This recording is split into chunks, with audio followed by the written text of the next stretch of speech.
Well, Vinny, Thanksgiving is come and gone and the Christmas season is now upon us. So what movie do you want to watch tonight? The Green Slime? Okay.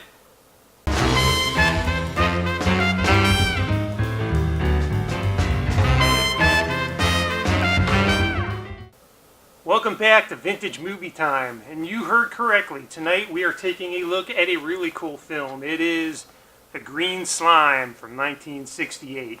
I like this movie a lot. It's been years since I've seen it. I'm talking decades, actually. I was a kid when I saw this last. And before I get into the movie, I would like to talk a little bit about my personal connection to it, because there is something there. When I was young, there was a late night movie show on, I believe it was Saturday nights, and it was hosted by these guys that called themselves Big Chuck and Little John. And you probably had something similar to that in whatever TV market you're at. The hosts that play old films and then they come in during commercial breaks and do and say things to enhance the experience. Well, for me, it was Big Chuck and Little John out of Cleveland, Northeast Ohio, where I live. And I always enjoyed that show. I would look forward to it every week. They were cool guys. They had this deal where they would put on skits. They would go around the city of Cleveland and in the local areas, and they would film these little comedy bits, and they would play those in between the commercial breaks of the movies. And it was great. I always looked forward to them. They were funny. They were just wacky guys. And it was one of those just guilty pleasures that every week I'm like, what movie is Big Chuck and Little John going to play this week? And oh, look, that sounds like a good one. I can't wait to stay up and watch it. And another thing about them is they always had this signature laugh at the end of every sketch. It was like their calling card, and it sounded something like this.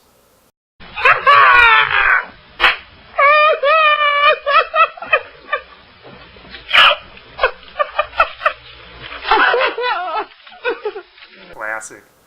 And so, yeah, The Green Slime is one of those movies that I remember them playing on a semi-regular basis. It was more than once. And the first time I ever saw it was on that show, and I saw it again years later. They played it, they reran it on their show, and I think the only time I've ever watched this movie was on their show.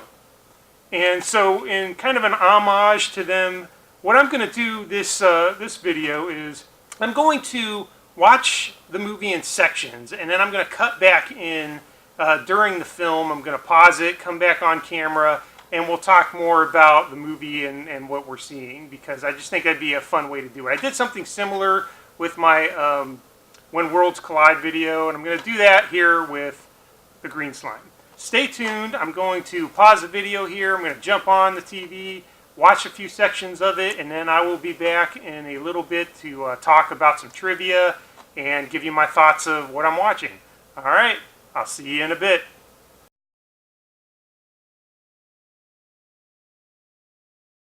Alright, we are back at the 20-minute mark.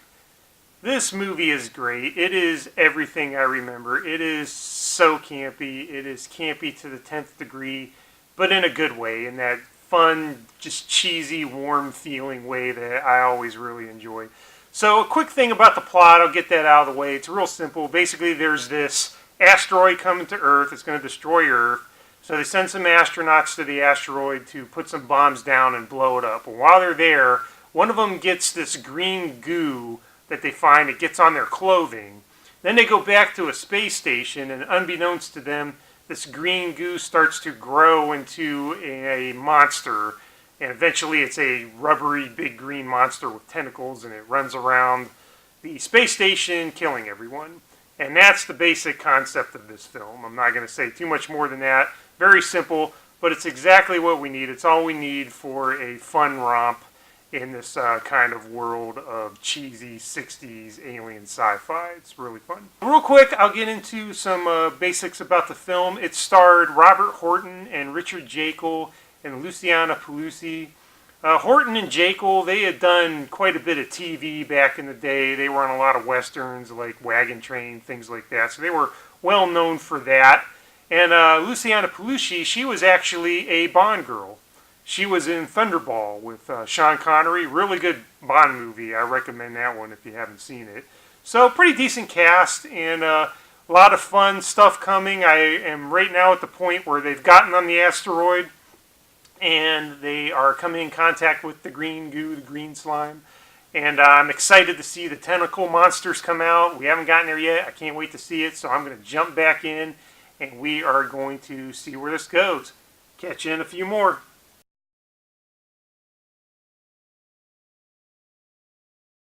All right, we're back checking in at the 40-minute mark. This movie is crazy.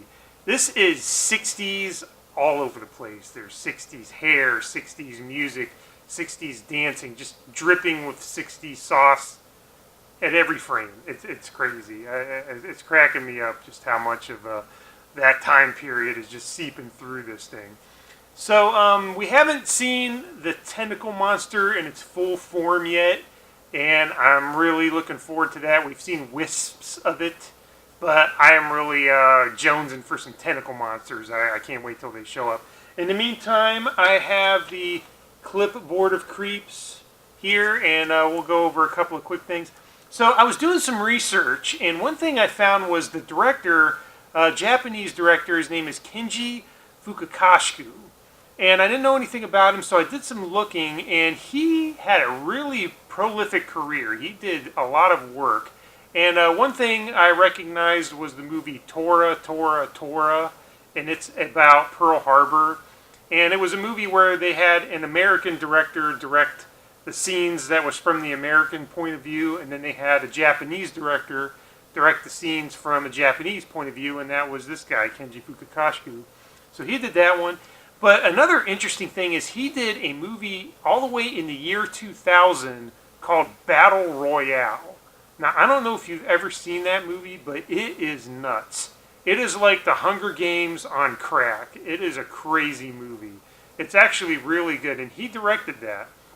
So I was doing some digging, and I found out that later on, around 2003, he was getting ready to direct the sequel to Battle Royale 2, and he got diagnosed with cancer.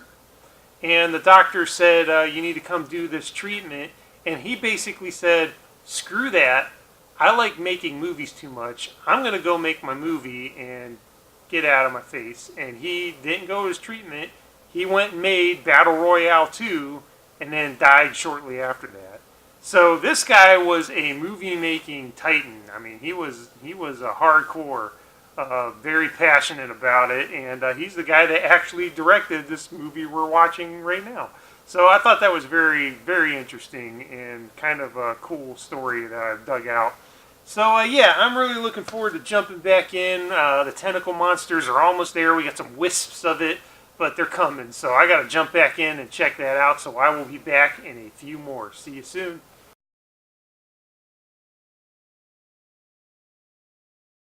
We are checking back in at the hour point in the film, and yes, the tentacle monsters have arrived in all their rubbery, tentacly glory.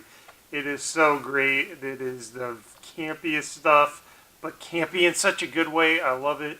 These monsters are rubbery, crazy, just run amok. I mean, you can't do any better than that. It's so cool. Alright, so at this break, I'm going to get back onto the clipboard of creeps. We got some more cool stuff to talk about. So, Mystery Science Theater 3000, you're familiar with that show? Well, it originally did a pilot of this movie as a proof of concept, and it never aired. So they did The Green Slime as their inaugural film on that show. And they've never showed that actual episode. It was just a proof of concept. But that is funny to me because as I'm watching this film, if you look at the exterior shots of the space station or of a rocket or anything like that, they are very much models. But not just models. They look like toys. They're plastic, kind of cheap-looking toys. And if you remember Mystery Science Theater 3000, their props and their space stations and stuff on that show were very similar toy-like models. But where that show is doing it as a joke, this film is actually trying to get you to accept that as the reality of the story you're watching. And I just happen to think that's funny.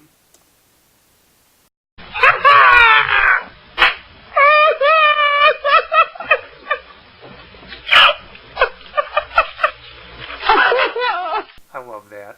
So one other piece of trivia that I found particularly fascinating is that one of the writers credited with this film is Bill Finger. Now, if you don't know who Bill Finger is, I suggest you check out a Hulu documentary called Batman and Bill. And what it is about is there was a co-writer along with Bob Kane who's credited as creating Batman. Well, he actually had help by this same writer, Bill Finger. And for years, Bob Crane took all the accolades and all the credit for creating Batman, when in reality, Bill Finger actually helped him and had just as much to do with it. And he didn't have his name on it. And this documentary on Hulu is really good. Batman and Bill tells the story of that and how there was a campaign later on after Bill Finger died to get him the credit that he deserved. And he was one of the writers of this film. So that's pretty fascinating to me. We got the director of Battle Royale, we got the co-creator of Batman, and they are all working on this campy, crazy tentacle monster movie. Pretty cool stuff, I think. Alright, so we have a half an hour left. I'm going to jump back in and see where this goes. There's more tentacle monsters coming our way, and I'm excited to get into it, and I will be back in a few more minutes. See you soon.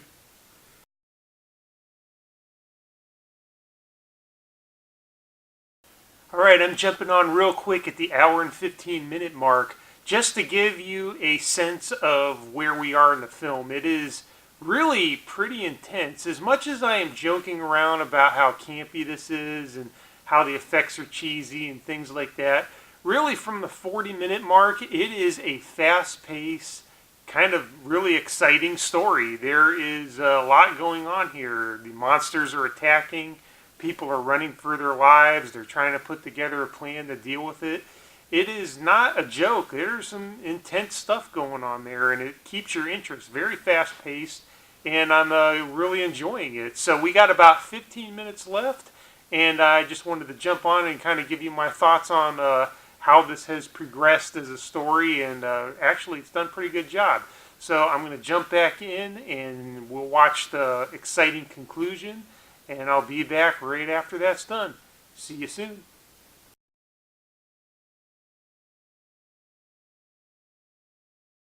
And now we've come to the end of our tale this fine evening. What did you think of it, Vinny? Yeah, I know, you slept through most of it. He slept through most of it, but I think he liked it too. That was a fun movie. It was great. The ending was cool. There was these astronauts in jetpacks flying around with laser guns shooting at the tentacle monsters. I don't know. That thing just kind of makes me happy, I guess. That's my happy place, I think. It was neat. I enjoyed this film. It is a good movie. I mean, let's think about it. Like I said before, let's recap. We had the director of Battle Royale. We had a co-creator of Batman involved. We had a Bond girl. We had tentacle monsters. We had a precedence for Mystery Science Theater 3000. There is just so much going on with this film. It is definitely worth your time, I think. It is fun, it is cheesy, and it's just enjoyable on that level. I'd like to thank the Big Chuck and Little John show for inspiring me to watch these films and remember them and enjoy them. They exposed me to cool stuff like this back in the day, and I still enjoy it to this day, and so I would like to thank them for that. And I would also like to thank you for tuning in. I know it is a lot of fun for me to have these videos. I hope it's fun for you to watch them and reminisce about these cool films with me. And I hope you can tune in again for some more reviews, because I'd like to keep doing this, and I appreciate your time. So thanks again for tuning in, and until the next time, have a good one.